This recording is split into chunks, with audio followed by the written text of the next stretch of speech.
प्रमिला रणवीर यांच्याप्रमाणे नाशिकच्या संध्या तोडकर देखील महिलांना आयुर्वेदिक वनस्पती भेट देतात। त्यांच्याशी संवाद साधलाय आमची प्रतिनिधी पल्लवी जुन्नरेनं। आपण आज आलो आहोत नाशिकमधल्या संध्या तोडकर यांच्या घरी। त्या कशा पद्धतीने मकर संक्रांत साजरी करतात? मकर संक्रांत आम्ही एक आगळ्या वेगळ्या पद्धतीने साजरी करतो। आयुर्वेदिक रोपांचं संवर्धन करण्याचा वसा आम्ही या निमित्ताने घेतलेला आहे आणि माझ्या मैत्रिणींना मी हाच संदेश देत असते। तर आम्ही दर संक्रांतीला माझ्या मैत्रिणी आणि आप्तेष्टांना दुर्मिळ अशी आयुर्वेदिक रोपं तयार करून ठेवते आणि ती वाण म्हणून देत असते आणि सगळेजण ती आनंदाने त्याची वाट बघत असतात आणि वर्षभर त्या रोपाची जोपासना करतात आणि परत नवीन रोप आम्हाला वेगळं कुठे द्याल, कोणतं द्याल, अगदी त्यांना उत्सुकता असते।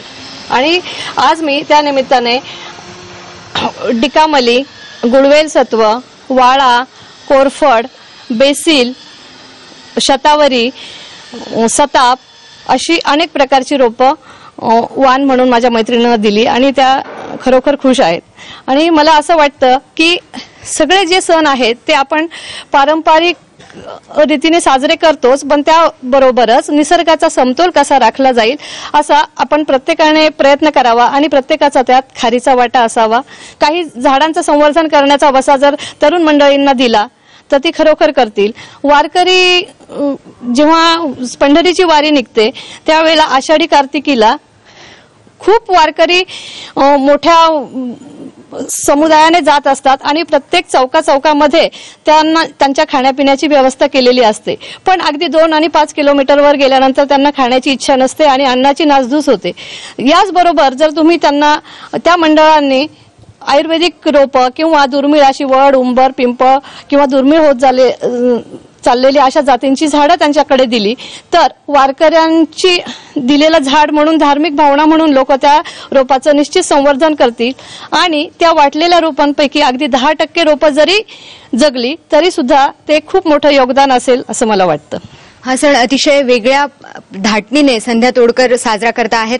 यांना साथ मिळते त्यांचे मिस्टरांची। कशा प्रकारे तुम्ही साथ देता?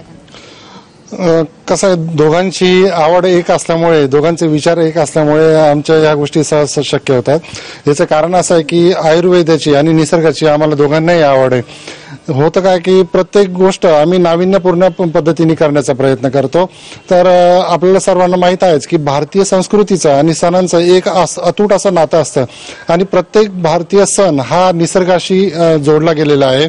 वटसावित्री पौर्णिमा असो किंवा गणेशोत्सव असो, गणेशोत्सवाच्या अगोदर हरतालिका असते, त्याला पत्री लागते, वटसावित्री पौर्णिमेला वडाची पूजा करतात।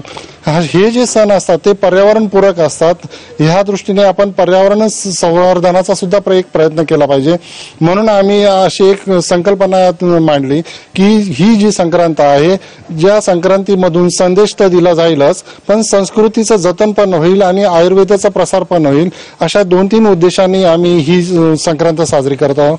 म्हणून मी हा विचार मग माझ्या पत्नीकडे मांडला। तिने सुद्धा मोठ्या आनंदाने त्याला सहमती दिली। आयुर्वेदिक झाडं आम्ही गोळा करायला सुरुवात केली आणि ती झाडं आम्ही दरवर्षी साधारणपणे 5-6 वर्षापासून आता आम्ही दर संक्रांतीला ती वाटत आहोत। गेल्या 7 वर्षांपासून अशा प्रकारे तोडकर कुटुंबीय संक्रांत साजरी करतात। तुम्हाला वाण एक रोपटं दिलेलं आहे, काय प्रतिक्रिया तुमची? मला त्याच्यावरती 1-2 ओळी सुचत आहे, मी त्यामुळे म्हणेल, तोडकर परिवाराने राबविला आयुर्वेदाचा महान प्रकल्प, तोडकर परिवाराने राबविला आयुर्वेदाचा महान प्रकल्प। चला आपणही करूया निसर्ग संवर्धनाचा संकल्प, चला आपणही करूया निसर्ग संवर्धनाचा संकल्प। तोडकर कुटुंबियांच्या या संकल्पाला त्यांच्या नातेवाईकांची, शेजारी पाजाऱ्यांची तसंच त्यांच्या मित्रमैत्रिणींचीही साथ लाभते आहेत। कॅमेरामन सतीश काळेसह पल्लवी जुन्नरे, साम टीव्ही, नाशिक।